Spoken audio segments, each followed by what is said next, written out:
ఇదే వాక్యాన్ని ఫాలో అవుతూ ఉన్నాం. నీ మాట చెప్పున, ఆయన మాటను చెప్పిన ప్రకారంగా చేసిన పేతురు విస్తారంగా దీవించబడ్డాడు. అవునండి, ఆయన మాట చెప్పున చేసిన పేతురు ఎలా దీవించబడ్డాడు? విస్తారంగా దీవించబడ్డాడు. ఆయన మాటను బట్టి మనము కూడా చేస్తే మనము కూడా విస్తారంగా దీవించబడతాం. ఆమేన్, హల్లెలూయా. మనము కూడా విస్తారంగా దీవించబడాలంటే ఆయన మాట చెప్పున చేయాలి. నువ్వు ఆయన మాట చెప్పున తూచా తప్పకుండా చేస్తే మనకు కూడా విస్తారమైన దీవెన దాగి ఉంది. పేతురు ఆ విధంగా దీవించబడ్డాడు. అయితే ఖచ్చితంగా మనము ఎక్కడి వరకు ప్రవచనాలు చూసాం, రాబోయే మెస్సియా ఏ విధంగా వస్తున్నాడో చూసాం, మెస్సియాను పరిచయం చేయడానికి ఏలియా ఏ విధంగా వచ్చాడో చూసాం. ఆ యొక్క ఏలియా ద్వారా ఏ విధంగా యేసుక్రీస్తుని పరిచయం అయ్యారో చూసాం. లాస్ట్ వీక్ ఆ యొక్క బాప్టిజం ఇచ్చి యోహాను ఫాలో అవుతున్నారు. ఆంద్రేయ, యోహాను బాప్టిజం ఇచ్చి ఆంద్రేయ, యోహాను ఫాలో అవుతున్నప్పుడు యేసుక్రీస్తు నదిలోకి వచ్చాడు, బాప్టిజం తీసుకున్నాడు. యోహాను వెంటనే ఆయనకున్న సూచన బట్టి, ఆయనకున్న అరణ్యంలో పొందుకున్న ప్రత్యక్షతను బట్టి ఆయన ఏమన్నాడంటే, ఇదిగో లోక పాపం మోసుకుని పోయే దేవుని గొర్రె పిల్ల అని యేసుక్రీస్తుని పరిచయం చేశాడు. పరిచయం చేసిన తర్వాత ఆ యోహాన్ని ఆంద్రేయని తీసుకుని వెళ్ళి ఆ యొక్క యేసుక్రీస్తుకి అప్పగించాడు. ఆమేన్, హల్లెలూయా. యేసుక్రీస్తుకి ఎప్పుడైతే అప్పగించాడో యోహాను, ఆంద్రేయ యేసును మొదలుపెట్టారు. అలాగే ఈ కాలంలో దేవుడు రాకడకు ముందు బాప్తిజం ఇచ్చి యోహాను పంపించినట్లుగానే ఈ రెండవ రాకడకు ముందు మలాకి గ్రంథం 4:5 ప్రకారంగా అన్యజనుల దగ్గరికి ఏలియాను పంపిస్తానని దేవుడు వాగ్దానం చేశాడు. కాబట్టి చూడండి, ఒకసారి మనం చదువుదాం. దాన్ని ఒకసారి చదవండి. మనకెప్పుడు సుపరిచితమైన వాక్యం అది. మలాకి గ్రంథము 4:4 హోరేబు కొండ మీద మోషేకు ఆజ్ఞాపించినట్లు జ్ఞాపకం చేసుకుని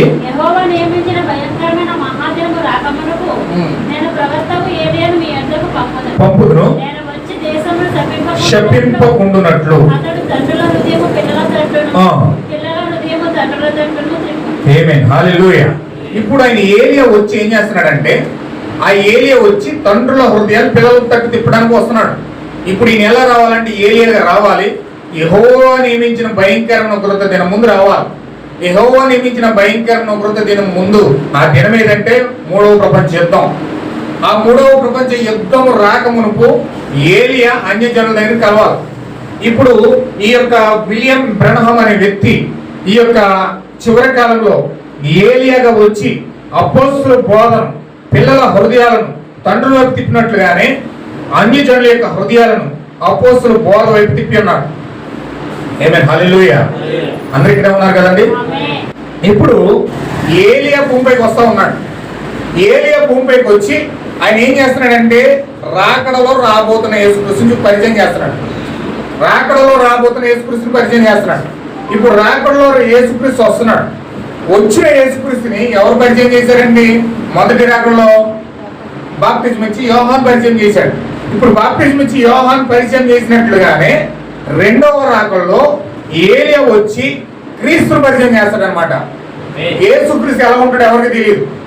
యేసుక్రీస్తు పొట్టుగా ఉంటాడా, పొడుగ్గా ఉంటాడా, లావుగా ఉంటాడా, సన్నగా ఉంటాడా, లేకపోతే కోలముఖం ఉంటుందా, గుండ్రని ముఖం ఉంటుందా, లేకపోతే ఏ రంగులో ఉంటాడో, ఇవన్నీ కూడా ఎవరికి తెలియదండి. యేసుక్రీస్తు ఒక ధర్మశాస్త్ర ఉపదేశకులు ఉన్నారు, లేవీలు ఉన్నారు, అక్కడ అన్న కైప ప్రధాన యాజకులు ఉన్నారు. ఎవరికి కూడా యేసుక్రీస్తు రూపం తెలియదు. కానీ ఎవరికి తెలుసు అంటే, ఎవరికి ఆ రూపం చూడడానికి దేవుడు అవకాశం ఇచ్చాడంటే, బాప్తిజం ఇచ్చి యోహానికి ఆ రూపం చూడడానికి దేవుడు అవకాశం ఇచ్చాడు. బాప్తిజం ఇచ్చి యోహాను ఎలాగ చూడడానికి అవకాశం ఇచ్చాడంటే, అరణ్యంలో ట్రైనింగ్ అవుతున్నప్పుడు దేవుడు చెప్పాడు. ఏమని చెప్పాడంటే, నీ దగ్గరికి మెస్సియా వస్తాడు. బాప్తిజం ఇస్తున్నప్పుడు మెస్సియా వచ్చినప్పుడు ఏం జరుగుతుందంటే, నువ్వు బాప్తిజం ఇచ్చినప్పుడు ఎవరి మీద అయితే ఆకాశం నుంచి పావురము వచ్చి, పరిశుద్ధాత్మ రూపంలో పావురం వచ్చి ఎవరి మీద అయితే రాలుతుందో అతడే మెస్సయ్యా అని దూత యోహానుకు చెప్పింది.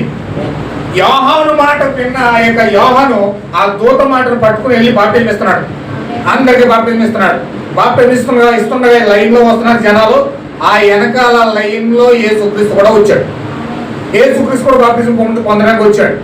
బాప్తిజం పొందుతూ ఉండగా అక్కడ యేసుక్రీస్తు బాప్తిజం కూడా పొందేశాడు. పొంది ఒడ్డుకి వస్తూ ఉండగా పావురం ఒకటి పరిశుద్ధాత్మ రూపంలో వచ్చింది. పావురం రూపంలో వచ్చింది పరిశుద్ధాత్మ. ఎప్పుడైతే పావురం రూపంలో పరిశుద్ధాత్మ వచ్చిందో అప్పుడు అర్థమైంది పరిశుద్ధాత్మ అరణ్యంలో ఏదైతే చెప్పిందో అదే ఇక్కడ యేసుక్రీస్తు పైన జరుగుతూ ఉంది. అంటే లోక పాపం మోసుకుని పోయే దేవుని గొర్రెపిల్ల ఈయనే. ఆమేన్, హల్లెలూయా. ఈయనే అన్న సంగతి అర్థం చేసుకుని అప్పుడు శిష్యులు పరిచయం చేశాడు అనమాట. ఈయనే లోక పాపం మోసుకుని పోయే దేవుని గొర్రెపిల్ల అని. అక్కడ అన్న ఉన్నాడు, కైప ఉన్నాడు, అక్కడ సన్హెద్రిన్ సభ ఉంది, లేవీలు ఉన్నారు, యాజకులు ఉన్నారు, చాలా మంది ధర్మశాస్త్ర పండితులు ఉన్నారు. ఎవరికి కూడా యేసుక్రీస్తు రూపం తెలియదు. వాళ్ళు ప్రవచనాలు చెప్తున్నారు. బైబిల్ గ్రంథాన్ని విప్పి వాళ్ళు ఎన్నో రకాలుగా బోధిస్తున్నారు.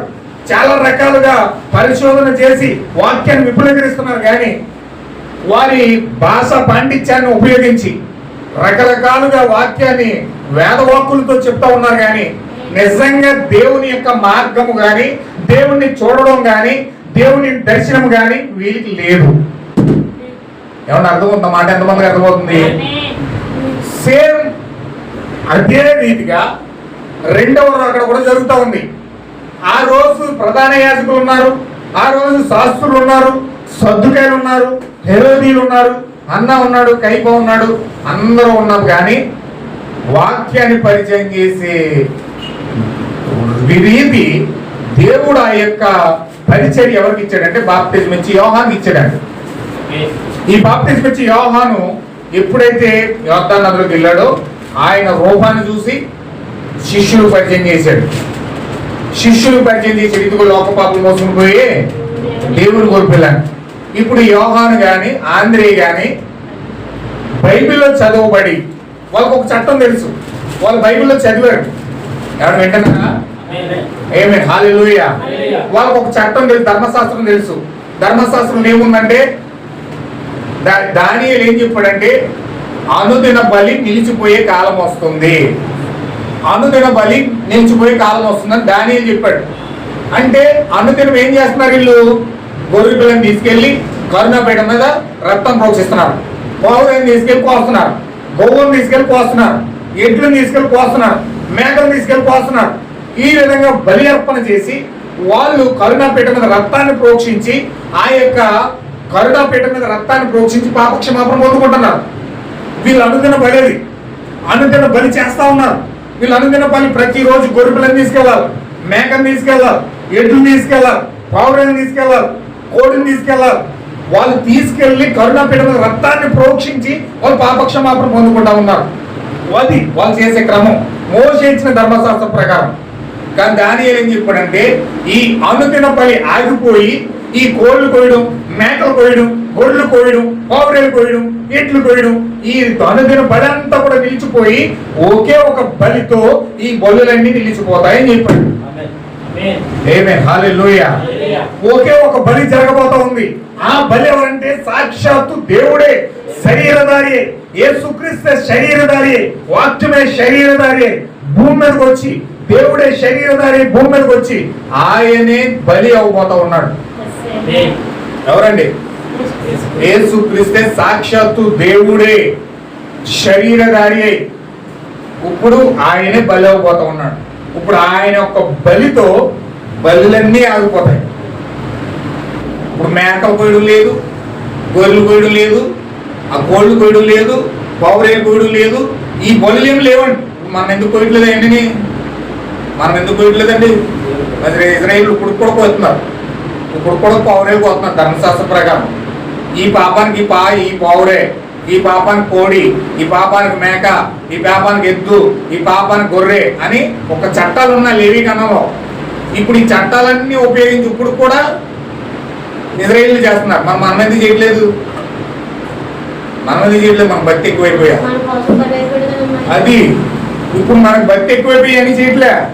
ఇప్పుడు ఆ బలిలన్నీ నిలిపివేయడానికి యేసుక్రీస్తు మన పక్షాన బలి అయిపోయాడు కాబట్టి ఆ బలిని బట్టి బలులన్నీ నిలిచిపోయినాయి. ఆమేన్, హల్లెలూయా. ఆయన కోడిగా బలి అయిపోయాడు, మేకగా బలి అయిపోయాడు, ఎద్దుగా బలి అయిపోయాడు, మేకగా బలి అయిపోయాడు, పావురాయిగా బలి అయిపోయాడు. అన్ని పాపాలకి, సమస్త పాపానికి ఆయనే బలిగా ఒకే ఒక బలితో బలులన్నీ ఆగిపోయినాయి. ఆమేన్, హల్లెలూయా. ఇప్పుడు లోక పాపమును మోసుకుని పోయే దేవుని గొర్రెలు ఇయ్యనే అని యోహాను ఎప్పుడైతే పరిచయం చేశాడో, ఈ యోహానికి ఆంధ్రేకి బల్బులు వెలిగేసింది, లైట్లు వెలిగేసినాయి. ఏమనంటే, ఓహో మనం పౌరుల కోసమం, మేకల కోసమం, గొర్రెలు కోసమం, ఎట్లు వస్తున్నాం అన్ని కూడా ఆగిపోయి ఇప్పుడు ఈయన బలితో అన్ని బలులు ఆగిపోతాయి అన్నమాట. అంటే దేవుడు శరీరధారి అయిన వ్యక్తి ఈయనే అన్నమాట.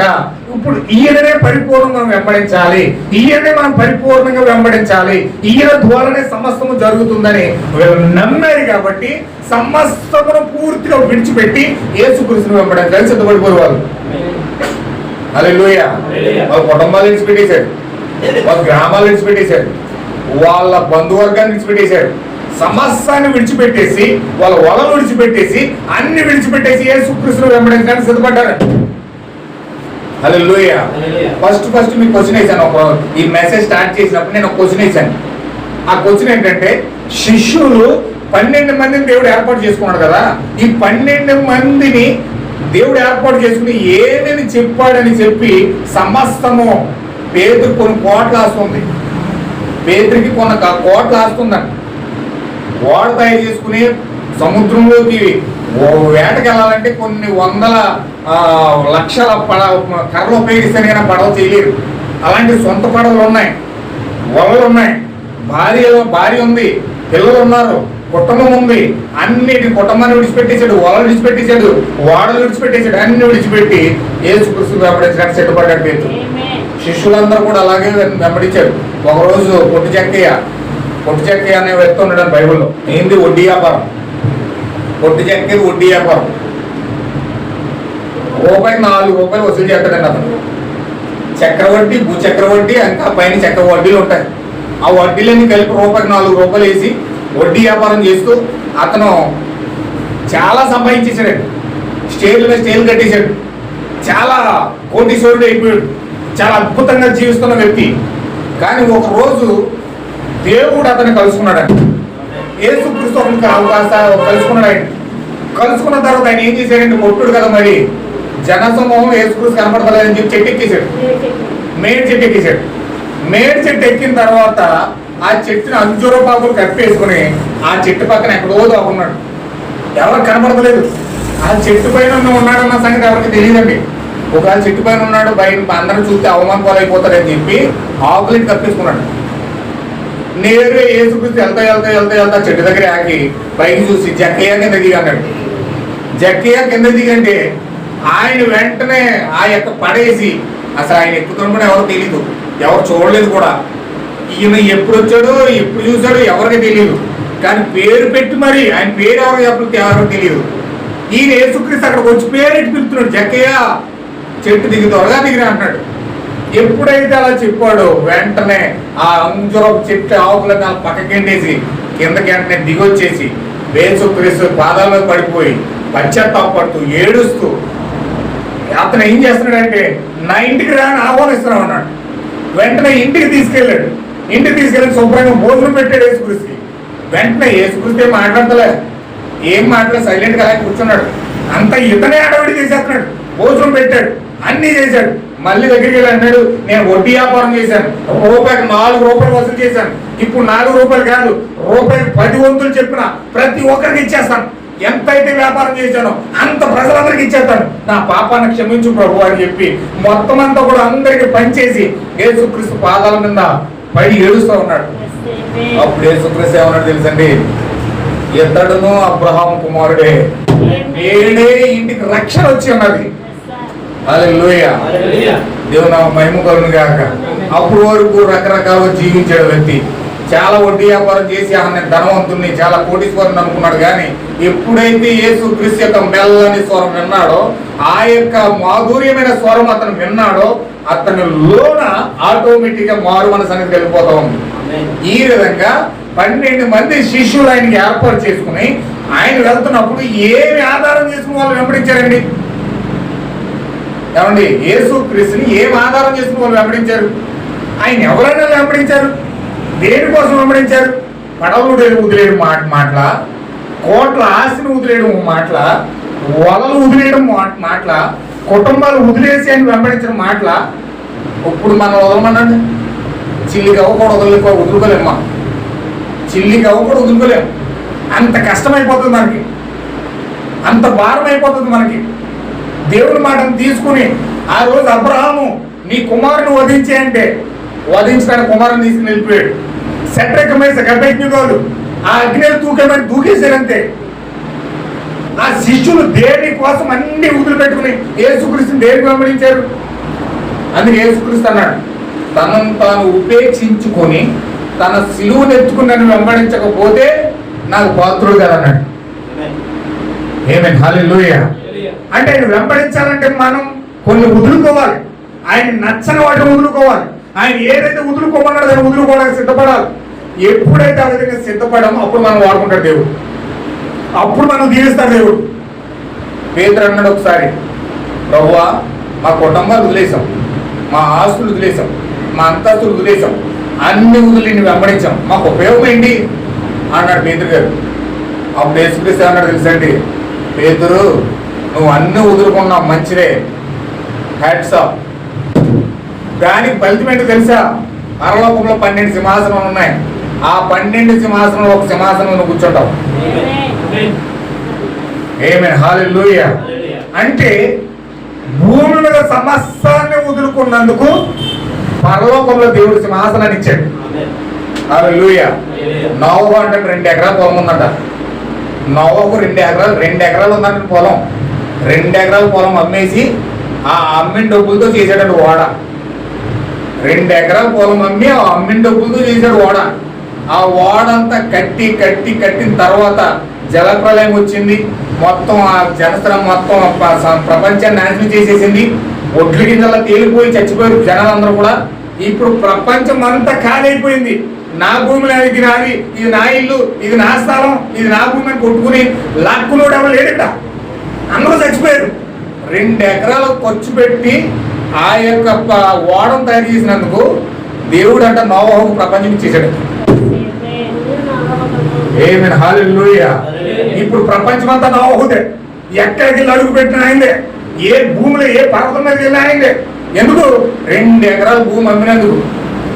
దేవుని చిత్తం వరకు 2 ఎకరాల భూమి అమ్మాడు, ప్రపంచాన్ని ఇచ్చేసాడు దేవుడు. పేతురు సమస్తాన్ని విడిచిపెట్టి దేవుని వెంబడించాడు, పరలోకంలో సింహాసనం ఇచ్చేసాడు దేవుడు. అంటే ఖచ్చితంగా నిన్ను ఉపేక్షించుకొని ప్రతిదాన్ని వదులుకొని దేవుని నచ్చని కార్యాన్ని వదిలిపెట్టి దేవుని వెంబడిస్తే దేవుడు నీకు ఏదో ఇవ్వబోతా ఉన్నాడు. హల్లెలూయా. ఖచ్చితంగా ఏదో ఇవ్వబోతా ఉన్నాడు నువ్వు వెంబడిస్తే. ఎందుకు ఈరోజు వాక్యం కాదు మనం కాంతి నా పొద్దున ఎందుకు చెప్తున్నాం? మనకి ఏమిస్తాడో తెలియదు. ఏ గవర్నమెంట్ వచ్చి రేషన్ కార్డు తీసేస్తున్నావు అంటే నీకు రేషన్ పో, నువ్వు క్రైస్తవులో ఉన్నావు అన్నాడు అనుకోండి, నువ్వేం చేస్తావు? అదే అలా గారు అలక్క మాకు రేషన్ కార్డే కావాలండి. దేవుడు తర్వాత చూద్దామండి.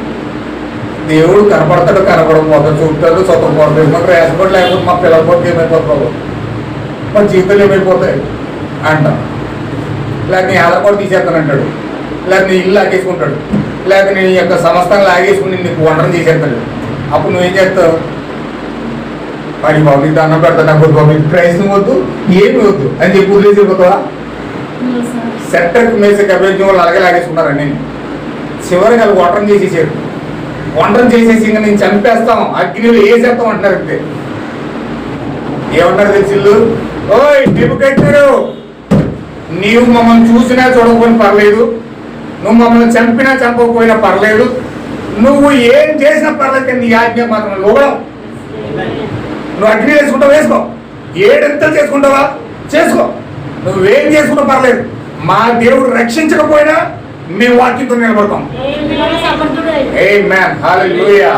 మా దేవుడు రక్షించకపోయినా మేము మాత్రం నీకు మాత్రం లోబడం. హల్లెలూయా. వాళ్ళ విశ్వాసం చూడండి. మమ్మల్ని కాపాడమని పర్లేదు మా దేవుడు, మమ్మల్ని రక్షించకపోవడం పర్లేదు కాదు మా దేవుడు, చచ్చిపోతాం కానీ నీ దానికి మాత్రం లోపడమంటున్నారు. జస్ట్ చిన్న రేషన్ కార్డుకి వెళ్ళి పడిపోతాం మనం ఇక్కడ. అంటే మన ఆలోచనకి వాక్యం యొక్క ఆలోచనకి డిఫరెన్స్ చూడండి, మన తలంపులకి వాక్యం యొక్క తలంపులకి డిఫరెన్స్ చూడండి. అందుకని యేసుక్రీస్తు నీ ఆలోచనకు నా ఆలోచనకి ఆకాశానికి భూమికి ఎంత తేడా ఉందో అంత తేడా ఉందన్నట్టు. అంటే అవసరాల కొద్ది మనం ఒగ్గేస్తాం చేతులు, అవసరాలను బట్టి మనం పడిపోతాం చేతులు. కానీ దేవుడు అలా పడ్డాడు, దేవుడు అలా రాజీ పడ్డాడు. దేవుడు అలా రాజీ పడేవాడు కాదు, ఆయన రాజీ పడ్డాడు, తన పిల్లలు కూడా రాజీ పడినాడు. ఎవరైతే రాజీ పడకుండా వాక్యాన్ని వెంబడిస్తున్నారో వాళ్ళే చూస్తాడు ఆయన. హల్లెలూయా. ఇక్కడ చూడండి, ఇప్పుడు యేసుక్రీస్తు యొక్క బాప్తిస్మం యోహాను ఎప్పుడైతే పరిచయం చేశాడో యేసుక్రీస్తుని వెంబడించడానికి వీళ్ళు వెళ్ళారు. ఆ రంగు రూపం గుబురు పిల్లను చూపించి ధర్మశాస్త్రం చెక్ చేసుకున్నారు వాళ్ళు.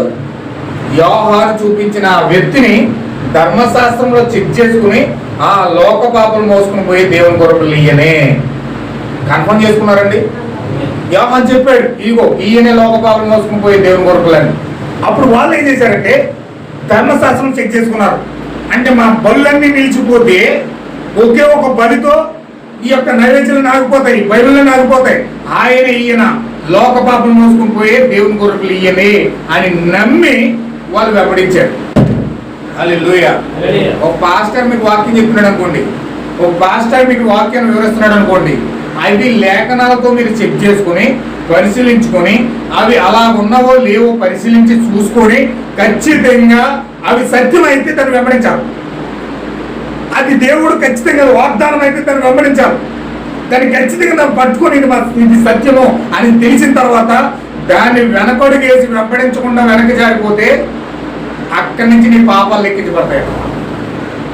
మీకు ఒక విషయం చెప్పనండి, ఒక అద్భుతమైన మాట చెప్తాను. ఆ మాట ఏంటంటే, ఒక వ్యక్తి చిన్నప్పటి నుంచి పుట్టిన తర్వాత పాపాలు చేస్తాడండి. ఎందుకంటే జన్మ తరహా పాపం, జన్మ తరహా పుట్టుకతోనే పాపి కనుక కాబట్టి తప్పులు చేస్తాడు, పాపాలు చేస్తాడు, అన్నీ జరుగుతూ ఉంటాయి. అతను ఒక ఏజ్ వచ్చే వరకు కూడా జరుగుతూనే ఉంటాయి. ఈ పాపాలన్నీ కూడా దేవుడు లెక్కించడండి. నువ్వు వ్యభిచారం చేసిన దేవుడు లెక్కించడు, నువ్వు తప్పులు చేసిన దేవుడు లెక్కించడు, నువ్వు ఎటువంటి పాపం చేసినా దాన్ని లెక్కలోకి తీసుకోవడం దేవుడు. ఎలాంటి పాపానికైనా దేవుడు క్షమాపణ ఇస్తాడు.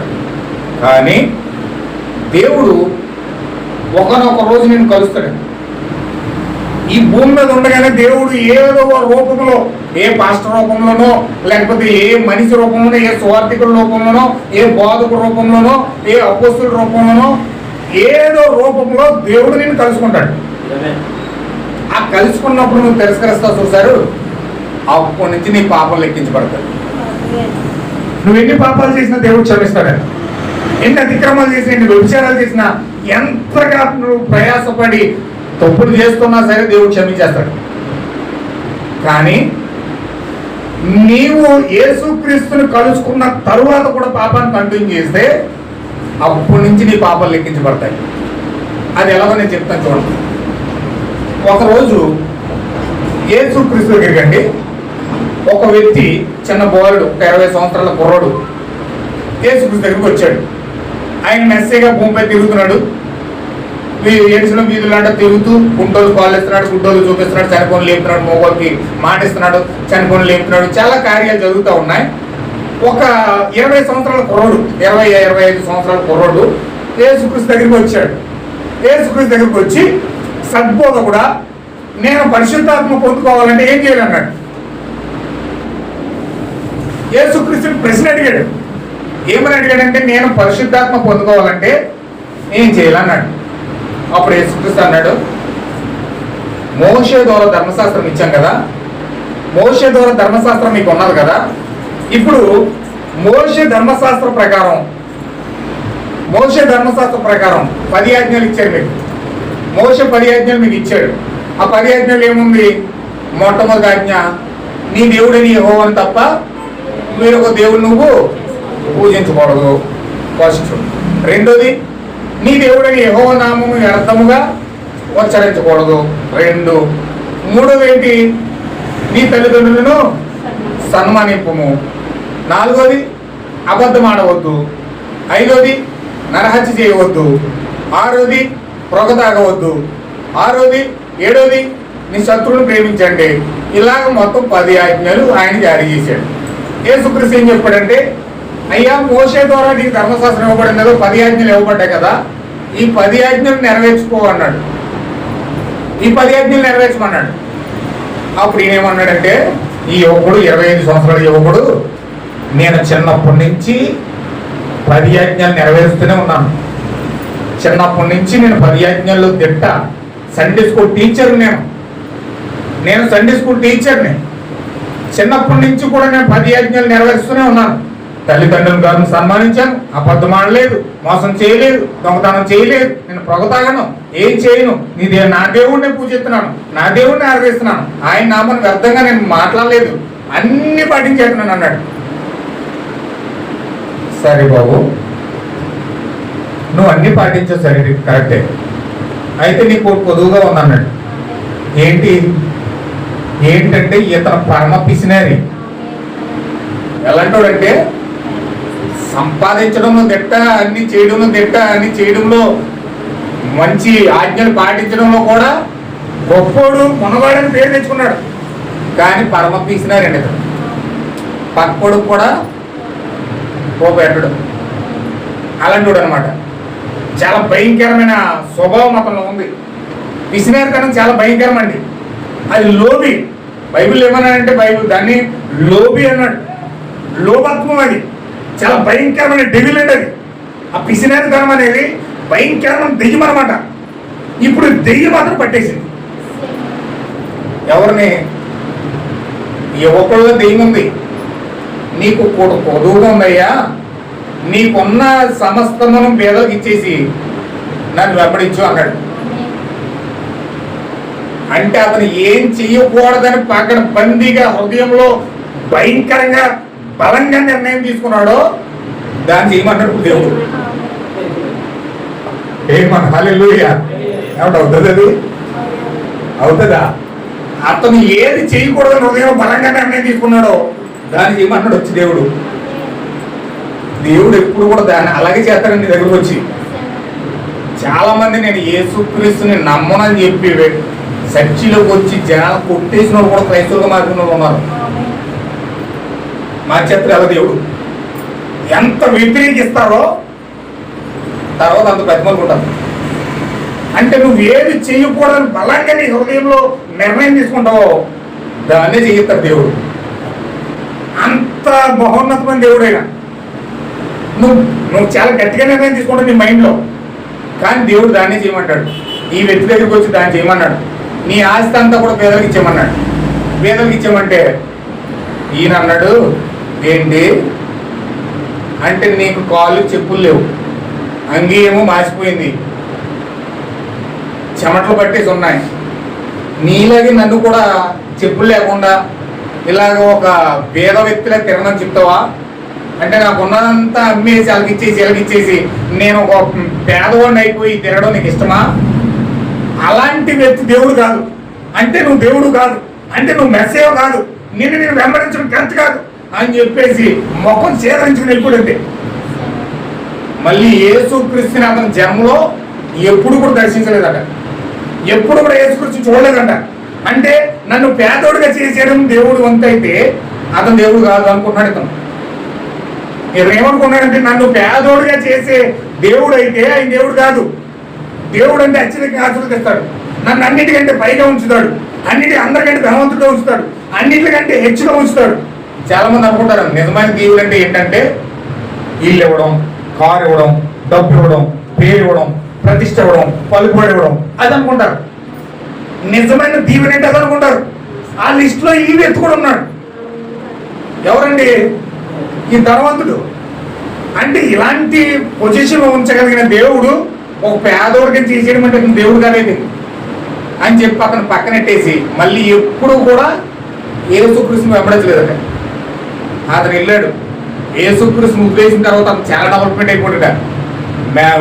ఫ్యాక్టరీల మీద ఫ్యాక్టరీలు కట్టేశాడట, ఇల్లుల మీద ఇల్లు కట్టేశాడట, స్టేజ్ల మీద స్టేజ్లు కట్టేశాడట.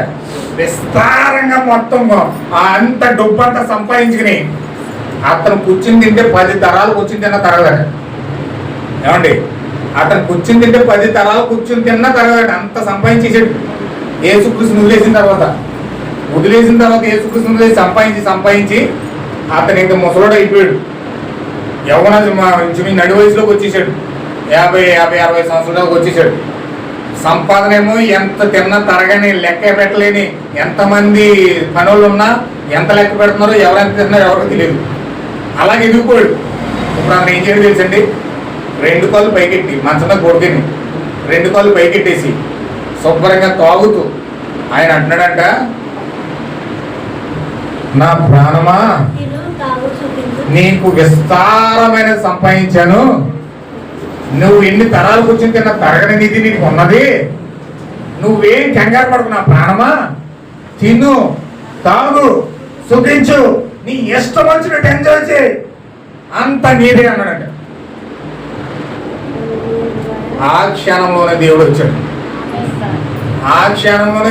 ఎప్పుడు 20 సంవత్సరాల్లో దర్శించిన దేవుడు ఇప్పుడు అప్పుడైతే కృపలోకి వచ్చాడు, కృపతో వచ్చేసాడు. ఇప్పుడు తీర్పు తీర్చడానికి వచ్చిందన్నాడు. 20 సంవత్సరాల వయసులో కృపనిద్దకు వచ్చాడు, త్రోసేశాడు.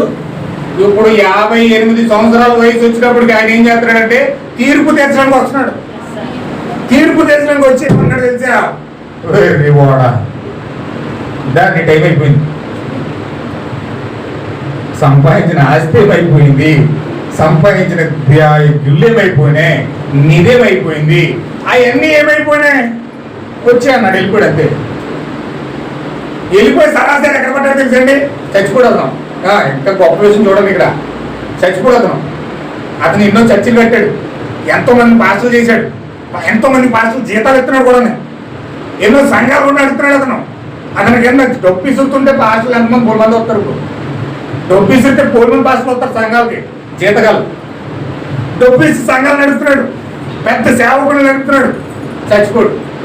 చచ్చిపోయిన తర్వాత ఈ పాస్టర్లు అందరూ డబ్బులు తీసుకున్న పాస్టర్లు అందరూ ఉంటారు కదండి, ఈ పాస్టర్లు అందరూ కలిసి పాట పాడుతూ ఆయన్ని టేకు చెక్కోటి తయారు చేసి ఆ సమాధి పెట్టి ఆ యొక్క సెంట్లు జల్లి, అత్ర జల్లి, సన్నపు నార వస్త్రాలు చుట్టి పాట పాడుతున్నారంట. ఏమని పాడుతున్నారు, పరలోకము నా దేశము అంటారు. అంటే ఇతను ఎక్కడికి వెళ్ళిపోడుదా, పరలోకం వెళ్ళిపోడని చెప్పేసి సెంట్ చల్లుతా లక్షల మంది కార్లు తీసుకెళ్తూ పువ్వులు చల్లుకుంటూ డబ్బులు చల్లుకుంటూ ఎంతో అమోఘంగా తీసుకెళ్లి బరియల్ కార్యక్రమం చేశారట. సన్నపు నార వస్త్రాలు కట్టి పెట్లో పెట్టి ఆ పెట్లో అతను అలా పెట్టి ఎంతో చేసి పువ్వులు చల్లి డబ్బులు చల్లి చేయవలసిందంతా చేశారట.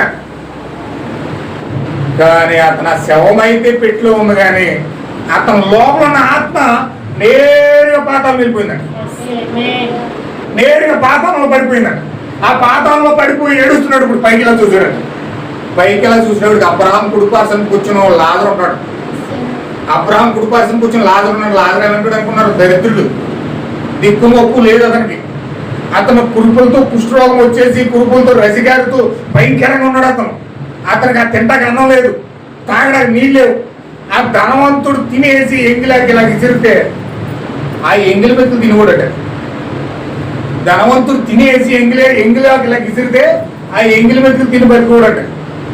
అతను యేసుక్రీస్తు ఎప్పుడైతే ఆ యొక్క దారంట వెళ్తున్నప్పుడు యేసుక్రీస్తుని కలిశాడో అతను పాద పట్టుకుని బతిమాలుకుని నిత్య జీవం పొందుకున్నాడట. ఎవరండి? లాజరు.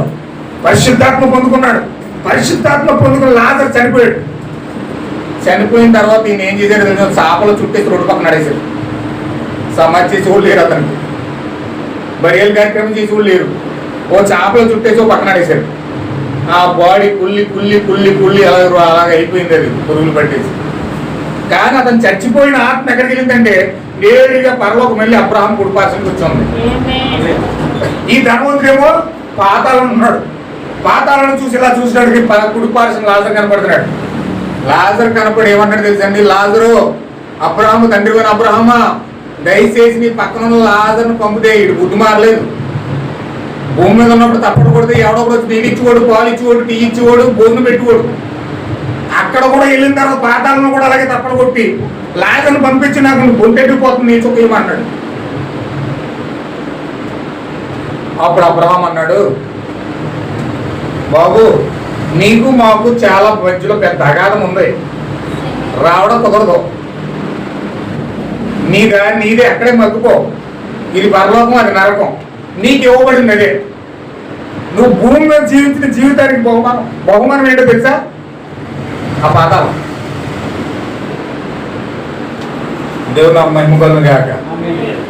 చూసారా, భూమి మీద ఉన్న యేసుక్రీస్తు మెస్సియా నిత్య జీవం ఇవ్వడానికి వస్తే అతను లోపం చెప్తే, అతను తప్పు చెప్తే అతని ముఖం నల్లగా మాడిపోయిందని. ఈరోజు ఒక పాస్టర్ పుల్పెట్టి మొదటి నేను తప్పులుగా చెప్పాడంటే నీ ముఖం నల్లగా మాడిపోద్ది. తప్పులు సరి చేసుకోవడానికి బదులుగా దాన్ని సరి చేసుకుని దేవుడు ప్రార్థించి ప్రభు నాకు ఈ పాపం ఉంది దయచేసి నేను సరి చేసుకుంటానని బతిమాలడానికి బదులుగా నువ్వు దాన్ని పక్కన పెట్టి చెప్పవులే అని చూసేసి నిల్లవనుకో, ఆ ధనవంతుడికి వచ్చిన పరిస్థితి నీకు వస్తుంది. ఆమేన్, హల్లెలూయా. పాపం చెప్పినప్పుడు నిజమైన క్రైస్తవుడు పశ్చాత్తాపడతాడు. తప్పును ఖండించినప్పుడు నిజమైన క్రైస్తవుడు దాన్ని ఒప్పుకుంటాడు, దాన్ని పశ్చాత్తాపడతాడు. కానీ కఠినమైన మనిషి ఏం చేస్తాడు తెలుసండి? దావీదు ఒకసారి పాపం చేశాడండి, నా సభ్యుడు దాటిపోతున్నానేమో, కానీ ఏమో దేవుడు ఇలా నడిపిస్తున్నాడు నాకు తెలియదు. దావీదు తప్పు చేశాడండి. తప్పు చేస్తే నాతాను వచ్చి ఏం తప్పు చేసాడు అనుకున్నారు? ఒక వ్యక్తిని ఈ యుద్ధంలో ఉంటే యుద్ధ సైనికుడు తన భార్యను మోహించి పెళ్లి చేసుకున్నాడు. ఆ భర్తను కూడా యుద్ధంలో పెట్టి చంపేశాడు దావీదు. అయితే నాతాను వచ్చాడు. నాతాను వస్తే నాతాను ఒక కథ చెప్తున్నాడు, రాజా ఒక వ్యక్తికి 100 గొర్రెలు ఉన్నాయి, ఇంకొక వ్యక్తికి 1 గొర్రె ఉంది. ఈ 100 గొర్రెలు కలిగిన వాడు ఆ 1 గొర్రె కలిగిన వాడిని అతను చంపేసి ఆ గొర్రెను కూడా తెచ్చేసుకున్నాడు. దీన్ని బట్టి అతను ఏం చేయాలి, అసలు నువ్వు తీర్పు చెప్పు రాజా అన్నాడు. వెంటనే దావీదు మహారాజు సింహాసనం నుంచి బాగా ధైర్యంగా లేచిపోయి, ఎవడాడు నా వశంలో తీసుకురండి, ఇప్పుడే చంపేస్తాను అన్నాడు. నా దగ్గర తీసుకురండి, అతనికి మరణమే గతి, రండి తీసుకురండి అన్నాడు. నా అతను సైలెంట్గా అన్నాడు, ఆ వ్యక్తి నువ్వే రాజా అన్నాడు. వెంటనే దిగాలుగా పడిపోయి ఆ కుర్చీ మీద పడిపోయి ఏడవడం మొదలుపెట్టాడు. ఆ రోజు నుంచి మొదలుకొని 40 రోజులు అన్నం తినలేదు. ఆ రోజు నుంచి మొదలుకొని 40 రోజులు దావీదు అన్నం తినకుండా ఆ పశ్చాత్తాపడి పరుపు తేలిపోయేలాగా ఏడుస్తూనే ఉన్నాడు, పశ్చాత్తాపడుతూనే ఉన్నాడు. ప్రభువు నన్ను క్షమించు. రోజుకి ఆ యొక్క ఎన్నో మార్లు సాష్టాంగ నమస్కారం చేస్తూ 8 మార్లు సాష్టాంగ నమస్కారం చేస్తూ ప్రార్థిస్తూనే ఉన్నాడు. దేవుడు క్షమించలే, సాష్టాంగ పడ్డాడు. ఏమని చెప్పాడు తెలుసండి? నువ్వు ఆ పాపం చేసిన దాన్ని బట్టి నీ కుటుంబం అంతా చెదిరిపోదు, నీ కుమారులే నీకు శత్రువులు అయిపోతారు, నీకు పుట్టిన మొట్టమొదటి బిడ్డ చచ్చిపోతాడు అని చెప్పినప్పుడు బిడ్డ చచ్చిపోయాడు, తన కుమారులు శత్రువులు అయిపోయాడు, అతని దేశానికి తరివేశారు పిల్లలే. ఆ విధంగా దావీదు ఒలివ కొండకి ఏడుస్తూ పశ్చాత్తాపడ్డాడు. కాబట్టి దేవుడు మరలా క్షమించి ఆ యొక్క మల్లె సింహాసనం మళ్ళా ఇచ్చాడు. అదే కాలంలో సౌలు రాజు ఉన్నాడు. సౌలు రాజు ఉంటే సౌలుకు ఒక మాట చెప్పాడు దేవుడు, నువ్వు పలానా ప్రాంతం వెళ్ళి ఆ దేశాన్ని అంతా చంపేసి నరికేసి మొత్తం నువ్వు ఆ పిల్లలేవి పెద్దలేవి అన్ని కూడా చంపి రావాలని చెప్పాడు. ఈ సౌలు ఏం చేయాలి తెలుసండి? బలమని అన్ని తెచ్చుకుని, బలంగా ఉన్నాయన్నీ తెచ్చుకుని ఇంట్లో పెట్టుకున్నాడు. సౌలు చెప్పాడు, సమయంలో చెప్పాడు ప్రవక్త, అయ్యా దేవుడి మార్గానికి వ్యతిరేకంగా ఉంది, దేవుడు చెప్పింది నువ్వు చేసిందేంటి, దేవుడు ఏం చెప్పాడు నువ్వేం చేసావు, ఇలా చేయడం కరెక్ట్ కాదని చెప్పి సమూయేలు వెళ్ళిపోతుంటే సౌలు అనే వ్యక్తి సమూయేలుని చంపడానికి ప్రయత్నం చేశాడు. ఒక ప్రవక్త వచ్చి చెప్తుంటే ప్రవక్తని చంపడానికి ప్రయత్నం చేశాడు ఈ సౌలు. అందుకే సౌలు చేసిన తప్పు ఎంతే, కానీ అతను భరించిన శిక్ష కొండంత ఉంది. కానీ దావీదు కొండంత పాపం చేశాడు. పశ్చాత్తాపడినప్పుడు దేవుడు శిక్ష లేకుండా చేసేసాడు. చూసారా? పశ్చాత్తాప పడడానికి పశ్చాత్తాప పడకపోవడానికి కారణం అది. దేవుని యొక్క ప్రవక్త, దేవుని యొక్క కాపరి, దేవుని యొక్క పాస్టర్ ఒక పాపాన్ని ఖండించి నీకు చెప్తున్నప్పుడు దాన్ని గనక సరి చేసుకోకపోతే, ముఖం చిన్నపుచ్చుకుని నువ్వు గనక వెళ్ళిపోతే చాలా భయంకరమైన పాపం పరిస్థితి ఎదురవుతుంది. కయ్యేను దేవుడు ఏంటి, నువ్వు చేసిన పాపం ఏంటి, నీ తమ్ముడిని ఎందుకు చంపావు, నీ తమ్ముడి యొక్క రక్తం మొరబెడుతుంది అని చెప్తే ఆ కయ్యేనంటే ముఖం చిన్నపుచ్చుకుని వెళ్ళిపోయాడు. ముఖం చిన్నపుచ్చుకుని వెళ్ళిపోయాడు ఎవరో, కయ్యేని సంతం వెళ్ళిపోతుంది. కయ్యేని సంతానం ఎప్పుడు కూడా పాపాన్ని ఒప్పుకోదండి. కయ్యేని సంతానం ఎప్పుడు కూడా పాపాన్ని ఒప్పుకోదు, చెప్పుకోవడం మీద పగపెట్టుకుంటుంది. అది కయ్యేని సంతానం. కానీ దేవుని యొక్క సంతానం ఎల్లప్పుడూ కూడా వాక్యానికి లోబడి మాట చెప్పున చేసి దేవుని మాట ప్రకారం వచ్చేసి వాళ్ళు పశ్చాత్తాపడి పాపక్షమాపణ పొందుకుని దేవుని వాక్యంలో వారు దిల్లిపోతారు. ఆమేన్, హల్లెలూయా. ఈరోజు నువ్వు వర్ధిల్లాలంటే ఆయన మాట చెప్పున చెయ్యాలి. ఆయన ఏం మాట పలుకుతూ ఉన్నాడు, ఆయన ఏం చెప్తూ ఉన్నాడు మనం ఖచ్చితంగా పరిశీలించాలి. దేవుని నామం మహిమ కలుగును గాక. ఏమన్నా అర్థమవుతుందా? వింటున్నారు కదండి. ఇక్కడ చూడండి, ఇప్పుడు ఈ ఆంద్రేయ, యోహాను యేసుక్రీస్తును వెంబడించడానికి కారణం ఆ యొక్క బాప్తిజం ఇచ్చి యోహాను అయి ఉన్నాడు. ఈ చివరి కాలంలో దేవుడు మలాకి గ్రంథం 4:5 ప్రకారం 4:5 వచనాల ప్రకారం దేవుడు అన్యజనులను ఏలియా దగ్గరికి పంపిస్తున్నాడు.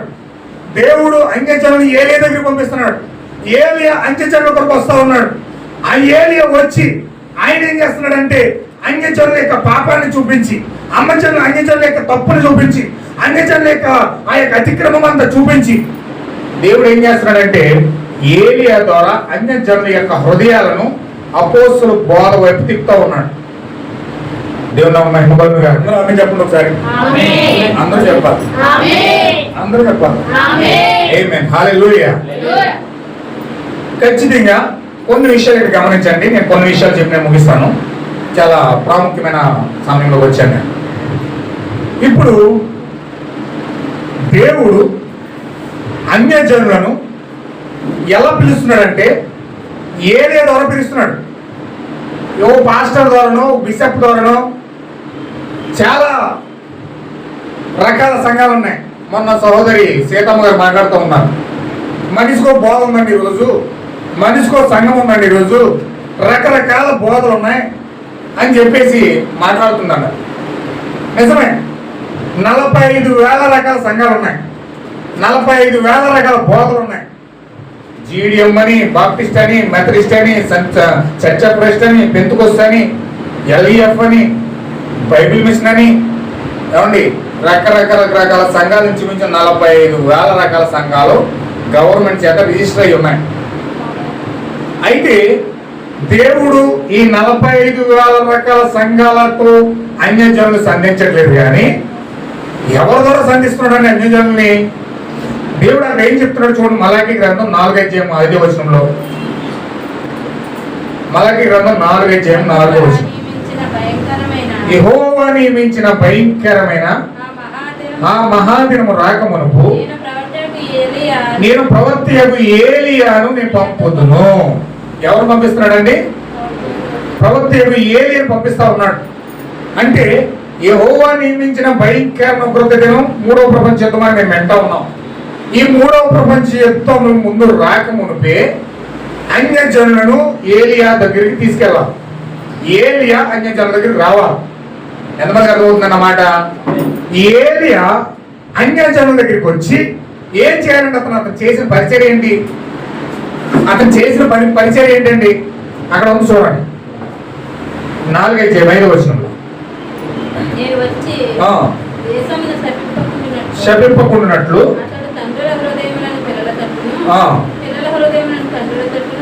తిప్పును. యెహోవా నియమించిన దినం ఏదంటే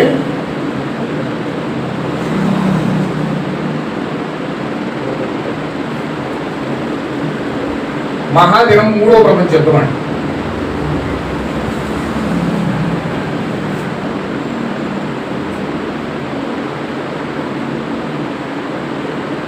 మూడవ ప్రపంచ యుద్ధం. ఈ మూడో ప్రపంచ యుద్ధం, మొదటి ప్రపంచ యుద్ధం అయిపోయింది ముస్సోలిన్ ద్వారా, రెండవ ప్రపంచ యుద్ధం అయింది హిట్లర్ ద్వారా. ఇప్పుడు మనం మూడవ ప్రపంచ యుద్ధం జరిగే కాలంలో ఉన్నాం. ఇప్పుడు మూడవ ప్రపంచ యుద్ధం ప్రపంచంలో స్టార్ట్ అవ్వడానికి సిద్ధంగా ఉంది. అది స్టార్ట్ అవ్వలేదు, స్టార్ట్ అవ్వడానికి సిద్ధంగా ఉంది. ప్రతి దేశము దానికోసం కాలు దూకుతూ ఉన్నాయి. ఎందుకంటే ఎన్నో వైవిధ్యాలు, భయంకరమైన స్వచ్ఛత్వాలు, కొట్లాట్లు, భూ తగాదాలు, గనుల తగాదాలు, పెట్రోల్ తగాదాలు చాలా చాలా దేశాల మధ్యలో ఉన్నాయి. ఒక దేశానికి భూ తగాదాలు ఉన్నాయి, ఒక దేశానికి పెట్రోల్ తగాదాలు ఉన్నాయి, ఒక దేశానికి ఇంధనాలు తగాదాలు ఉన్నాయి. రకరకాల తగాదాల మధ్యలో ప్రపంచం కొట్టుమిట్లు ఆడిపోతా ఉంది. ఇప్పుడు ఈ ప్రపంచం అంతా మూడవ ప్రపంచ యుద్ధంలో అడుగు పెట్టడానికి సిద్ధంగా ఉంది. ఎవరో దానికి మూల పునాది వేస్తారంటే బైబిల్ చెప్తుంది రష్యా దానికి పునాది వేస్తుందని చెప్పింది. మూడవ ప్రపంచ యుద్ధానికి ప్రధాన కారకుడు రష్యా.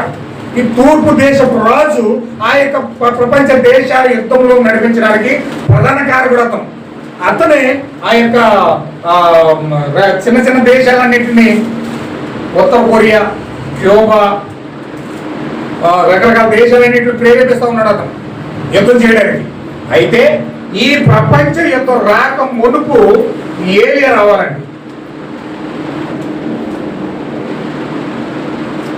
ఏలియా రావాలి. ఏలియా ఎందుకు వస్తాడంటే పిల్లల హృదయాలను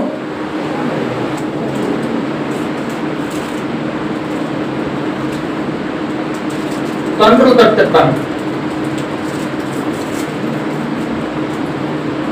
ఈ పిల్లలు ఎవరంటే అన్యజనులండి. అన్యజనులు పిల్లలు. ఈ తండ్రులు ఎవరంటే అపోస్తులై ఉన్నారు.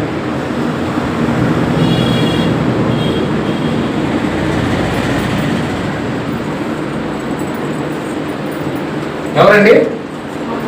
ఈ పిల్లలు ఎవరంటే అన్యజనులు అయి ఉన్నారు. ఈ తండ్రులు ఎవరంటే అపోస్తులై ఉన్నారు. ఎందుకు అపోస్తులు అయ్యారంటే అసలు మనకు అన్యజనులకు బైబిల్ చేతిలోకి వచ్చిందంటే మనకు సువార్త అందిందంటే ఫస్ట్ సువార్త అందించింది ఎవరంటే అన్యజనులకు మనకి అపోస్తులు అందించారు. ఆయనే 12 మంది అపోస్తులను తయారు చేసుకుని సర్వ సృష్టికి సువార్త ప్రకటించండి, నమ్మి బాప్తిజం పొందిన రక్షించబడతాడు, నమ్మని వానికి నేను శిక్ష విధిస్తానని చెప్పి దేవుడు 12 మంది శిష్యులను తయారు చేసుకుని ప్రపంచ దేశాలు సువార్తను పంపించాడు. హల్లెలూయా. అందుకే అందులో ఉన్న అపోస్తలుడైన పౌలు గారు ఏమన్నాడంటే నేను సువార్త వలన మిమ్మల్ని కంటిని అన్నాడు. నేను సువార్త వలన మిమ్మల్ని కంటిని అంటే ఆత్మీయంగా మన కన్నాడు అతను. అంటే సువార్త ఆ యొక్క అన్యజనులకు ఎలా వచ్చిందంటే అపోస్తలుడైన పౌలు ద్వారా వచ్చింది. ఈ అపోస్తలుడైన పౌలు ద్వారా సువార్త అన్యజనులకు వచ్చింది కాబట్టి ఆత్మీయంగా వారి యొక్క సువార్త ద్వారా వీళ్ళు పుట్టారు కాబట్టి క్రైస్తవులు అయ్యారు కాబట్టి ఆత్మీయ తల్లిదండ్రులు ఎవరంటే అపోస్తులై ఉన్నారు. ఇజ్రాయేల్కి ఆత్మీయ తల్లిదండ్రులు ఎవరంటే 12 మంది గోత్రకర్తలండి. ఇజ్రాయేల్ దేశానికి ఆత్మీయమైన తల్లిదండ్రులు ఎవరంటే 12 మంది గోత్రకర్తలు. మనకి ఆత్మీయమైన తల్లిదండ్రులు ఎవరు? అపోస్తులై ఉన్నారు. ఎవరండి? అందరూ చెప్పాలండి. నాకు నేను చెప్పుకుంటే పాఠంలా ఉంటుంది, మీకు కూడా విన్నారనుకోండి, అప్పుడు మీకు అర్థమవుతుంది. హల్లెలూయా. నిజమైన క్రైస్తవులకి ఆది తల్లిదండ్రులు ఎవరండి? అపోస్తులై ఉన్నారు. ఎందుకంటే అపోస్తుల ద్వారానే సువార్త అనేది ప్రపంచానికి ప్రబలింది. ఇప్పుడు అందుకే ఈ యొక్క అన్యజనుల యొక్క హృదయాలు, పిల్లల యొక్క హృదయాలు తండ్రుల యొక్క హృదయాల వైపు తిరగాలి, ఆ వైపు తిరగాలి. అయితే క్రీస్తు శకం 3వ శతాబ్దం వరకు కూడా అన్యజనులు అపోస్తుల బోధన బట్టి నడిచారు. అపోస్తుల బోధ ఏంటి? యేసుక్రీస్తు నామమున బాప్తిస్మము, తర్వాత పాద పరిచర్య, ప్రభురాత్రి భోజనం, సంఘంలో స్త్రీ బోధించే అవకాశం వారు ఇవ్వలేదు, సంఘంలో పండగలు పబ్బాలు ఏమి లేవు. సంఘం పొందుకోవాల్సింది ఏంటంటే పరిశుద్ధాత్మ బాప్తిస్మం అయి ఉన్నది. సంఘం ఏం పొందుకోవాలండి? సంఘము పొందుకోవాల్సింది ఏంటంటే పరిశుద్ధాత్మ బాప్తిస్మం. 2 బాప్తిసాలు ఉన్న గుర్తుపెట్టుకోండి. ఒకటి నీటి బాప్తిస్మము, ఒకటి అగ్ని బాప్తిస్మం. యోహాన్ చెప్పాడు, నేను నీళ్ళలో బాప్తిస్మం ఇస్తున్నాను మీకు, నా వెనక వచ్చినోడు ఇంకా శక్తిమంతుడు, ఆయన నీళ్లతోనూ అగ్నితోనూ బాప్తిస్మం ఇస్తానని చెప్పాడు ఆయన. అంటే అగ్ని బాప్తిస్మం ఉన్నది, నీటి బాప్తిస్మం ఉన్నది. నీటి బాప్తిజం మనిషి ఇస్తే అగ్ని బాప్తిజం దేవుడు ఇస్తాడు. నీటి బాప్తిజం శరీరానికి అయితే అగ్ని బాప్తిజం ఆత్మకి. అందుకే బాప్తిజం పొందిన వాళ్ళందరూ కూడా పరిశుద్ధులు అయిపోరు. బాప్తిజం పొందిన చుట్టలు మామూలే, బీడీలు మామూలే, బూతులు మామూలే, సినిమాలు మామూలే, వ్యభిచారాలు మామూలే, దొంగతనాలు మామూలే, అన్ని పోకిరి శాస్త్రాలన్నీ మామూలే. బాప్తిజం పొందుతారు కానీ చీకట్లో చేయాల్సిన కార్యాలన్నీ చేసేస్తూ ఉంటారు. అబద్ధం ఆడిగాడు అబద్ధం ఆడుతూనే ఉంటారు, మోసం చేసిగాడు మోసం చేస్తూనే ఉంటారు. ఏది చేయాల్సిన శ్రమలా చేసేస్తారు కానీ పైకి మాత్రం క్రైస్తవేమో అని ఓటు పెట్టుకుంటారు. వాళ్ళ జీవితంలో ఏమాత్రం మార్పు ఉండదు. వాళ్ళ జీవితంలో ఏమాత్రం కూడా కనీసం మార్పు ఉండదు. కానీ ఎప్పుడైతే ఆత్మలో బాప్తిజం పొందుతాడో వ్యక్తి, అప్పుడు అతని జీవితం మారుతుంది. అంటే ఒక వ్యక్తిని మార్చేది దేవుడు ఎప్పుడు? ఆత్మలో బాప్తిజం ఇచ్చినప్పుడు. పాస్టర్ బాప్తిజం ఇస్తాడు కానీ పాస్టర్ ఇచ్చిన బాప్తిజం మార్పు కాదు. నీటి బాప్తిజం ఎవరు మార్పు చెందరు. బాప్తిజం పొందిన ఈ రోజు బాప్తిజం ముందు రేపు వెళ్ళి తాగొచ్చు, ఈ రోజు బాప్తిజం ముందు రేపు వెళ్ళి రకరకాలుగా జీవించవచ్చు, రకరకాలుగా నడవచ్చు. వాళ్ళ జీవితంలో ఏం మార్పు ఉండదు. కానీ ఎప్పుడైతే ఆత్మ బాప్తిజం పొందుకుంటాడో ఆ వ్యక్తి జీవితంలో మార్పు ఉంటుంది. ఎందుకని? ఆత్మ బాప్తిజం అంటే ఆత్మలో దేవుడు వచ్చాడు. హల్లెలూయా. ఆత్మలోకి ఎవరు వచ్చారండి? దేవుడు వచ్చాడు. దేవుడు వచ్చి టీవీ చూస్తాడు వెళ్ళి. ఏమండి? దేవుడు వచ్చి దేవుడు నటించుకోడు అనుకోండి, నటించుకొని చూస్తాడు. అవునా? నటించుకోడైతే నటించుకొని చూస్తాడు. నటించిన దేవుళ్ళు నటన లేదు కాబట్టి వెళ్ళి నటించుకొని చూడటం. టీవీలో జరిగేది అంత ఏంటి? నటన కదండి. ఆ డబ్బుల కోసం అది చెప్తాడు. మనం టైం స్పెండ్ చేసి దాన్ని చూస్తాం, అది నటన. లేకపోతే బూతులు మాట్లాడతాడు. దేవుడు వచ్చి లోపల ఉన్న బూతులు మాట్లాడతాడండి. దేవుడు వచ్చి లోపల ఉండి సిగరెట్ తాగుతాడా? దేవుడు వచ్చి లోపల ఉండి బాందీ తాగుతాడా? దేవుడు లోపల ఉండి అసూయ పడతాడా? దేవుడు లోపల ఉండి కల్మసం అంతా బయటికి ఎలగొస్తాడా? చేయలేడా పని. హృదయం నిండిన వాడిని నోరుని బట్టే నోరు మాట్లాడుతుందట. హృదయం నిండిన దాన్ని బట్టే నోరు మాట్లాడుతుంది. అంటే హృదయంలో దేవుడితో నింపబడితే దేవుడు వస్తాడు బయటికి. దెయ్యంతో నింపబడితే ఇప్పుడు అర్థమైపోయి లోపల ఎవరున్నారో ఖచ్చితంగా అర్థమైపోతుంది అందరికీ. హృదయంలో ఏది ఉంటే అది బయటకు వస్తుంది. అసూయ ఉంటే అసూయ బయటకు వస్తుంది, ద్వేషం ఉంటే ద్వేషం బయటకు వస్తుంది, పగ ఉంటే పగే వస్తుంది, బూతులు ఉంటే బూతులే వస్తాయి. అన్ని ఏమి నింపబడితే అవే బయటకు వస్తాయి. బోర్డు పోతే బయట పోతే కానీ లోపల ఉండే దాన్ని బట్టే ఉంటుందంతా. కానీ ఇక్కడ ఆత్మలో ఉన్న దాన్ని బట్టే మనిషి ఉంటాడు కాబట్టి ఫస్ట్ ఆత్మ మారాలి. ఆత్మ మారాలంటే దేవుడు రావాలి. దేవుడు రావాలంటే ప్రతి వ్యక్తి పొందుకోవాల్సింది ఏదంటే పరిశుద్ధాత్మ బాప్తిజం పొందుకోవాలి. అందుకే అపోస్తులు మొట్టమొదటిగా పెంతెకొస్తు దినాన్న వాళ్ళందరూ ఏకంగా కూడి అగ్ని జ్వాలలతో పరిశుద్ధాత్మ బాప్తిజం పొందుకున్నారు వాళ్ళు. అవునండి, అగ్ని జ్వాలలతో పరిశుద్ధాత్మ బాప్తిజం పొందుకున్నారు కనుకనే వాళ్ళు క్రీస్తును ప్రత్యక్షపరిచారు, క్రీస్తును చూపించగలిగారు. అందుకే మనం అపోస్తుల వైపు ఎందుకు తిరగాలంటే వాళ్ళు ఎలాగైతే పరిశుద్ధాత్మ బాప్తిజం పొందుకున్నారో మనం కూడా అలాగే పరిశుద్ధాత్మ బాప్తిజం పొందుకోవాలి. వాళ్ళు ఎలాగైతే క్రీస్తును వెంబడించారో మనం కూడా అలాగే క్రీస్తును వెంబడించాలి. వాళ్ళు ఎలాగైతే వాక్యాన్ని వాగ్దానాన్ని పరిశీలించారో మనం కూడా వాక్యాన్ని వాగ్దానాన్ని పరిశీలించాలి.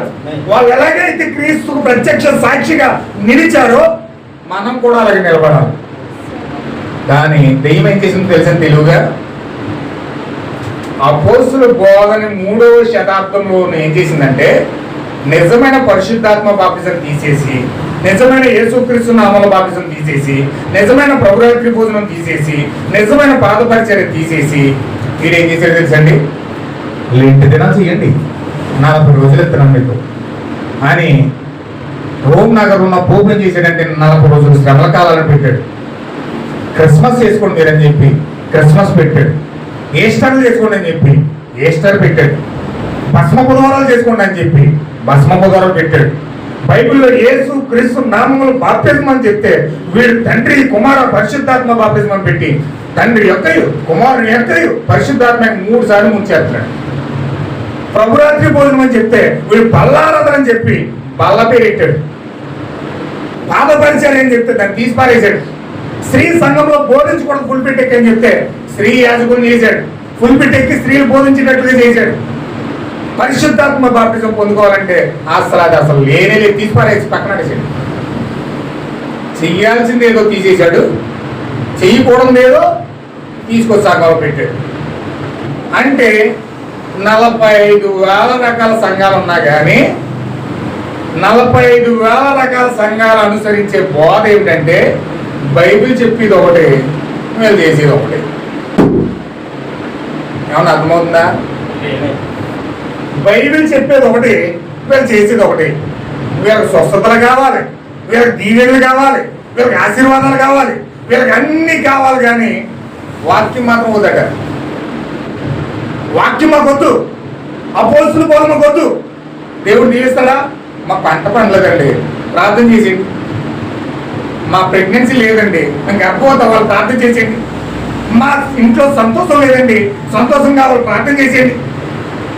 మా ఇంట్లో అన్ని అప్పులేనండి, ప్రార్థన చేసేయండి, మా అప్పులన్నీ తీరిపోవాలి.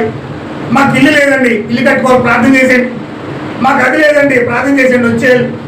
అన్నీ కావాలి, కానీ వాక్యంలో యేసుక్రీస్తు నామం మాత్రం వద్దు, పరిశుద్ధాత్మ వద్దు, దేవుని యొక్క దివ్యమైన శక్తి వద్దు. మాకు అన్ని అవసరం తీరాలి, కానీ వాక్యం మాకు అవసరం లేదు. అన్ని మాట దగ్గరికి సాతాను వీళ్ళని తీసుకొచ్చేసాడు. ఇంట్లో అవసరాలు ఉన్నాయి, అవసరాలు కావాలి తీరాలంటే దేవుడు కావాలి. ఇంట్లో పరిస్థితులు ఉన్నాయి, పరిస్థితులు మారాలంటే దేవుడు కావాలి. అంటే పరిస్థితులు మార్చుకోవడానికో లేకపోతే అవసరాలు తీర్చుకోవడానికో దేవుడిని అడ్డు పెట్టుకుంటున్నారు, కానీ నిజంగా ఆ దేవుడినే లోపలికి ఆహ్వానించి ఆ దేవుడికి చెప్పిన మాట ప్రకారంగా నేను జీవించాలి. ఏమా నేను అలా జీవించాలి, నేను అలా బ్రతకాలి, వాక్యం నాకు కావాలి, దేవుడు నాకు కావాలి, మాట ప్రకారంగా నేను జీవించాలి అని కోరుకున్న తప్పువాడు. ఆమేన్, హల్లెలూయా. ఆ విధంగా చేసేసాడు. కాబట్టి 3వ శతాబ్దంలో అపోస్తుల బోధంతా కూడా తీసేసి మనుషుల అవసరాల మీద ఆధారపడినట్లుగా చేసేసాడు సాతాను. అరే ఏ పాస్టర్ దగ్గరికి వెళ్ళినా, అమ్మా మరి అమ్మ నీ కడుపు నొప్పి వచ్చింది, తగ్గిపోయింది కాక దేవుడు ఇలాగ సెలవుతున్నా నీకు తగ్గిపోయింది. నీ పంట పండలేదా, దేవుడు ఇలా సెలవుతున్నా నీకు వచ్చే పంట పండిపోయింది. లేకపోతే నీకు అది కావాలా, దేవుడు ఇలా సెలవుస్తున్నాడు వచ్చేసింది.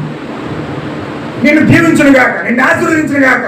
ఇంకెంతసేపు ఈ పలుకులే, కానీ అమ్మా నువ్వు తప్పు చేస్తున్నావు, బోధ నిడిచిపెట్టావు, వాక్యం నిడిచిపెట్టావు, సత్యం నిడిచిపెట్టావు, దాని కొరకే నువ్వు ఇలా నష్టపోయావు, దాని కొరకే నువ్వు జీవితం ఎలాగైపోయింది. అమ్మ దయచేసి దీన్ని సరి చేసుకొని వాక్యంలోకి రా, పరిశుద్ధాత్మ పొందుకో, జీవాన్ని పొందుకో, యేసుక్రీస్తుని పొందుకో అని చెప్పవనుకో, అక్కడికి ఎవరు రారు. ఏమన్నా అర్థమవుతుందండి? ఆమేన్, హల్లెలూయా. ఇలాంటి సంఘాలేమో 10 మంది, 5, 20, 30 మందితో అయిపోతాయి. స్వస్థతలు అనుకోండి, ఆటోలకి వెళ్ళిపోతారు, ట్రాక్టర్లకి వెళ్ళిపోతారు, బస్సులకి వెళ్ళిపోతారు, ఎక్కడికైనా వెళ్ళిపోతారు. ఎందుకంటే ప్రజలకు కావాల్సినవి అవే. స్వస్థతలతో సరిపెట్టుకుంటారు, వరాలతో సరిపెట్టుకుంటారు, భాషలతో సరిపెట్టుకుంటారు. దేవుడిచ్చే కొద్ది వాటితో సరిపెట్టుకుని దేవుని యొక్క పరిస్థితులు బట్టి వెళ్ళిపోతారు. కానీ ఆ దేవుడే వచ్చి నీలో నివాసం చేస్తానంటే అమ్మో ఆ బతి మాకు వద్దు. ఎందుకంటే దేవుడు వచ్చి మన లోపల నివాసం చేయాలంటే సెట్రెక్ మేసక అబేద్నెగోల వల్ల నిలబడాలి, దానియేలు వల్ల నిలబడాలి, నోవహు వల్ల నిలబడాలి, ఏలియా వల్ల నిలబడాలి. సాధ్యమా? అపోస్తుల వల్ల నిలబడాలి. వాళ్ళన్ని వదిలిపెట్టి యేసుని వెంబడించారు. అన్ని కోల్పోయి ఒంటరిగా అగ్ని ముందు నిలబడ్డారు సెట్రెక్ మేసక అబేద్నెగోలు. అన్ని నిలబడి సింహాల ముందు మధ్యలో నిలబడ్డాడు దానియేలు. అన్ని వదులుకొని 12 మంది అపోస్తులు యేసుక్రీస్తుని వెంబడించారు. మరి ఇలా వెంబడించడం సాధ్యమా? అందుకే వెంబడించిన వాళ్ళు ఎంత తక్కువ మంది ఉన్నారు, వరాలు, స్వస్థతలు, ఆశీర్వాదాలు పొందుకున్న వాళ్ళు ఎక్కువ మంది ఉన్నారు. దేవుని నామమునకు మహిమ కలుగును గాక. వరాల కోసం పరిగెట్టే వాళ్ళు ఎక్కువ, స్వస్థత కోసం పరిగెట్టే వాళ్ళు ఎక్కువ, దేవుడు కావాల్సిన వాళ్ళు అన్న వాళ్ళని తక్కువ మంది ఉన్నారు. ఎందుకంటే దేవుడు కావాలన్న వాళ్ళని దేవుడు టెస్ట్లో పెడతాడు, పరీక్షలు పెడతాడు, అగ్ని ముందుకు తీసుకెళ్తాడు, సోదరులో తీసుకెళ్తాడు, బాధల్లో తీసుకెళ్తాడు, భయంకరమైన వ్యాధి బాధల్లో తీసుకెళ్తాడు.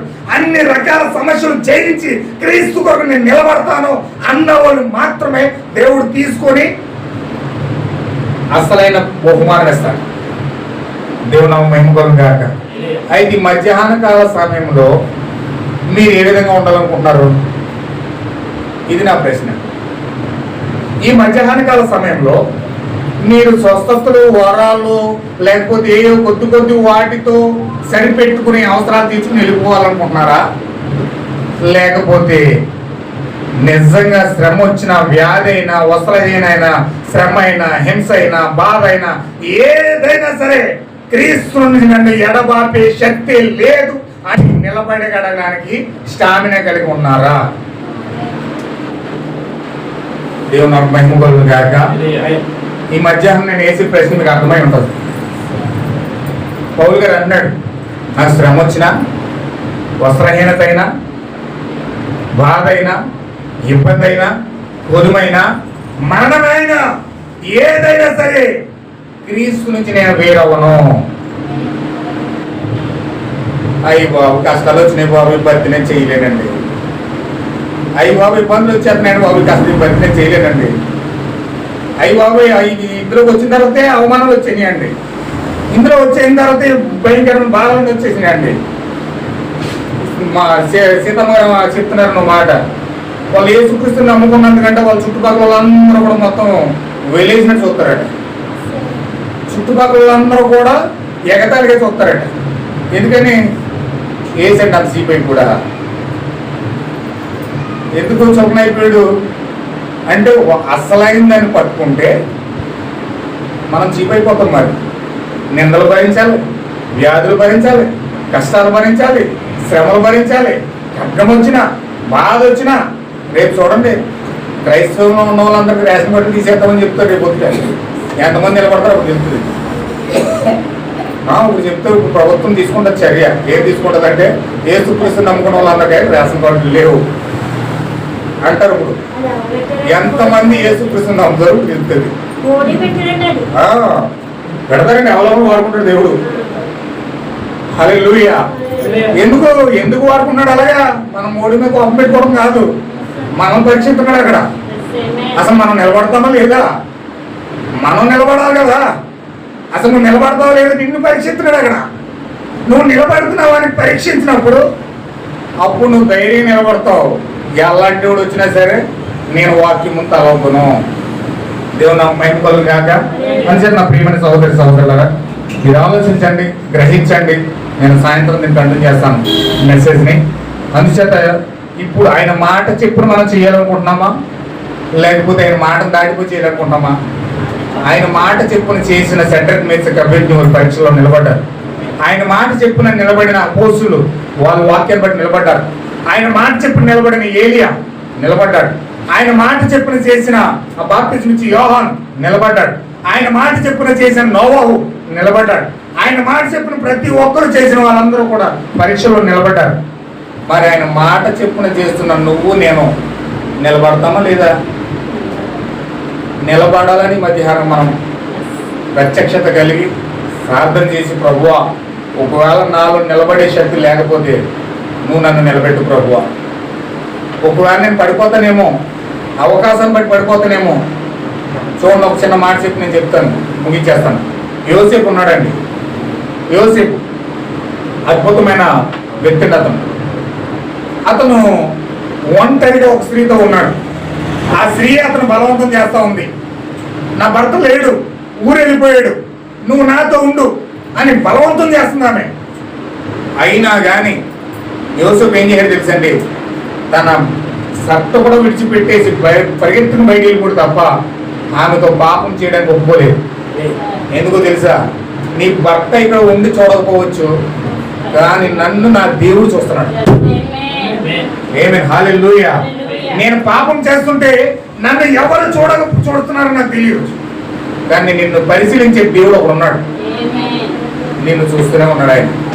ఆ విజ్ఞత కలిగి మనం ఎప్పుడైతే ముందుకెళ్తామో పాపం చేయడానికి ఎటువంటి సాహసం మనం చెయ్యం. ఖచ్చితంగా వాక్యం పట్ల నిలబడతాం. ఎందుకంటే యోసేపుకు తెలుసు, నేను దీన్ని జయిస్తే ఒకనొక రోజు నేను రాజునవుతా, ఒకనొక రోజు నేను దేశానికి వెళ్తా అని ఒక ప్రత్యక్షత యోసేపు ఉంది కాబట్టి పాపాన్ని జయించగలిగాడు. దేవుని మహిమ కలుగును గాక. ఈ రోజు మనకు ప్రత్యక్షత లేకపోతే నువ్వేమవుతావో నీకు తెలియకపోతే నువ్వు పాపాన్ని జయించలేవు, శోధన జయించలేవు, శత్రువుని ఓడించలేవు. కనుక నా ప్రియమైన సహోదరులారా, ఈ సమయంలో మన మీద సౌల్లాగో లేకపోతే ఆ యొక్క కయ్యేలాగో మన వాక్యాన్ని త్రోసేసి చిన్నపుచ్చుకుని వెళ్ళిపోవడం కాదు, కానీ మనం ఖచ్చితంగా ఆయన మాట చెప్పున పేతురు వేసినప్పుడు ఆశీర్వదించబడ్డాడు. ఆయన మాట చెప్పున నిలబడినప్పుడు సెంటర్కి మేసికి అభిజ్ఞ నిలబడ్డారు. అగ్నిలో 4వ వాడికి యేసుక్రీస్తు వచ్చేసాడు. ఆయన మాట చెప్పున దానియేలు చేసినప్పుడు సింహాలు ఓడిపోయినాయి.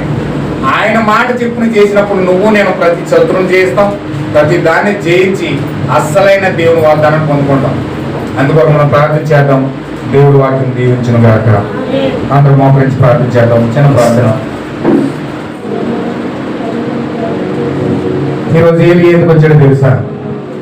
3వ శతాబ్దంలో అపోస్తుల బోధన నుంచి నువ్వు పడిపోతే తిరిగి మనలో అపోస్తుల బోధన తీసుకురావడానికి ఏలియా దగ్గరికి వచ్చాడు. ఆయన ఏలియా నీ దగ్గరికి వచ్చాడు. ఎందుకు వచ్చాడో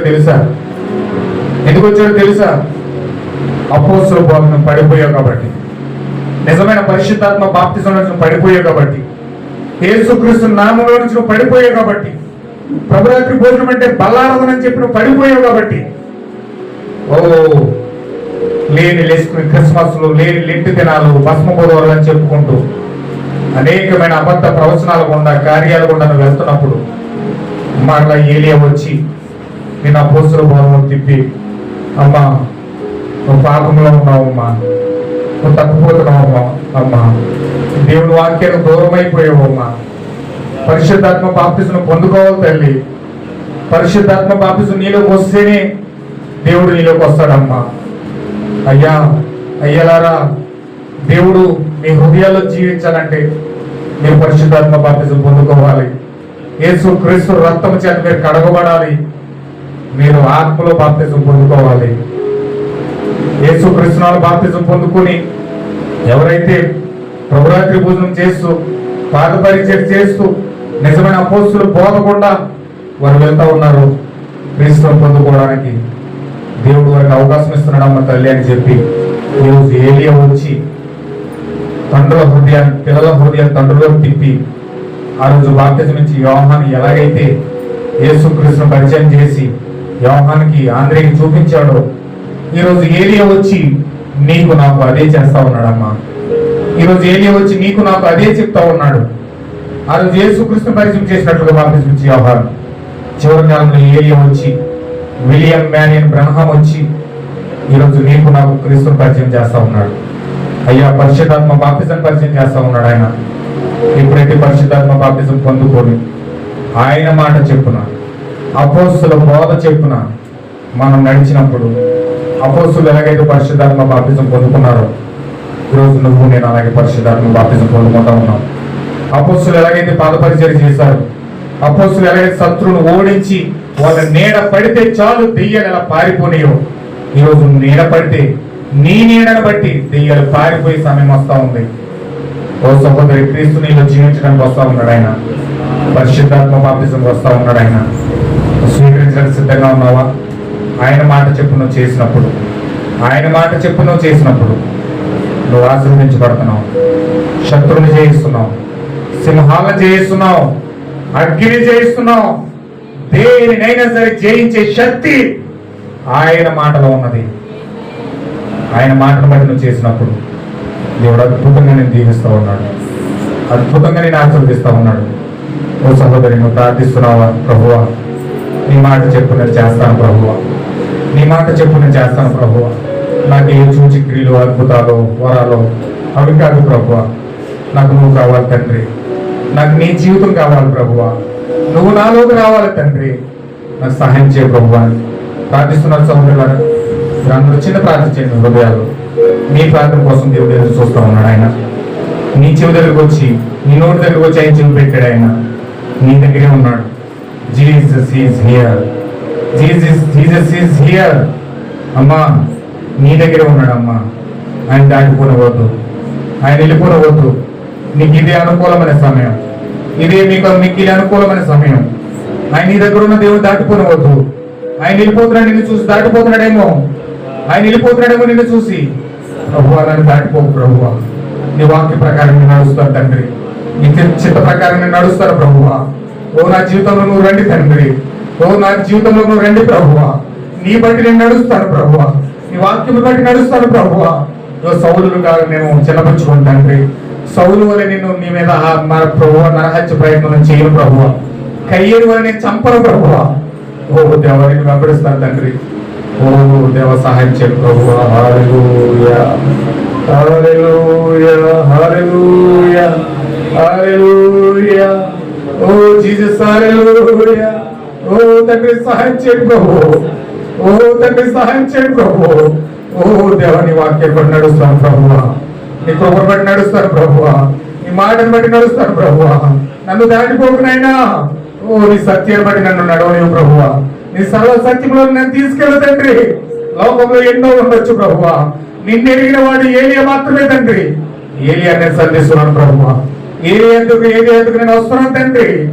సహాయం చేయండి ప్రభువా. హల్లెలూయా హల్లెలూయా.